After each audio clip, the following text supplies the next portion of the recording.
ദൃശ്യശ്രാവ്യ മാധ്യമങ്ങൾ പരതിയ വാർത്തകളിലെല്ലാം നമ്മുടെ പൊന്നുമക്കള് നിഷ്ഠൂരം ഉമ്മയും ഉപ്പയും കൊന്നുകളഞ്ഞ വാർത്തകളാണ് നമ്മൾ കാണുന്നത്.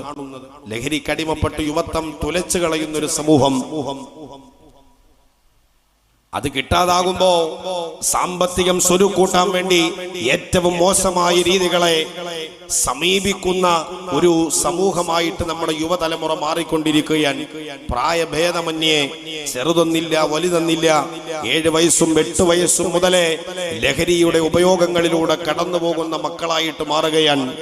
ബുദ്ധി നശിപ്പിച്ചു കളയുന്ന മാരകമായ വിഷാംശം നിറഞ്ഞ ബുദ്ധിയെ മന്ദീഭവിച്ചു കളയുന്ന തരത്തിലുള്ള ലഹരി പദാർത്ഥങ്ങൾ ഉപയോഗിച്ചിട്ട് സ്ഥലകാല ബോധം നഷ്ടപ്പെട്ട ഒരു സമൂഹമായിട്ട് നമ്മുടെ യുവസമൂഹത്തിൽ പലരും മാറുകയാണ്.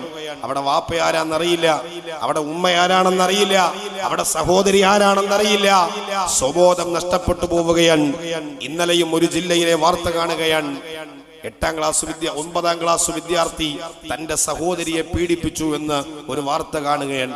ഒരു ഉമ്മയുടെ ഉദരത്തിൽ നിന്ന് വന്ന കൂടപ്പുറപ്പിനെ പോലും കൃത്യമായിട്ട് മനസ്സിലാക്കാൻ കഴിയാത്ത അവസ്ഥയിലേക്ക് 9ാം ക്ലാസ്സിൽ പഠിക്കുന്ന കുട്ടി എന്ന് പറയുമ്പോ കൃത്യമായിട്ട് നാം ബോധ്യമുള്ളവരായിട്ട് മാറണം. പോലീസ് പറയുന്നത് ആ കുട്ടി ലഹരിക്കടിമയാണ് എന്നുള്ളതാണ്.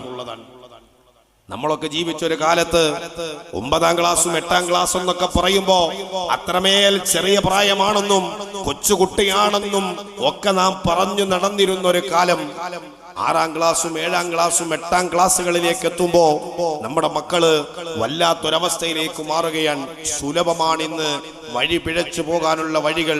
100 കണക്കിന് വഴികൾ നമ്മുടെ മക്കളുടെ മുമ്പിൽ തുറന്നിട്ട് കൊടുക്കപ്പെട്ടിട്ടുണ്ട്. പല മേഖലകളിലും പലതിലും നിയമങ്ങളെ പേടിച്ചിട്ട് പലരും കൊച്ചുകുട്ടികളുടെ വിഷയത്തിൽ ഇടപെടാറില്ല. ഏതെങ്കിലുമൊക്കെ വകുപ്പുകൾ ചുമത്തി വാദി പ്രതിയാകുന്ന ഒരവസ്ഥയിലേക്ക് പലയിടത്തും പലതും മാറുന്നുണ്ട്.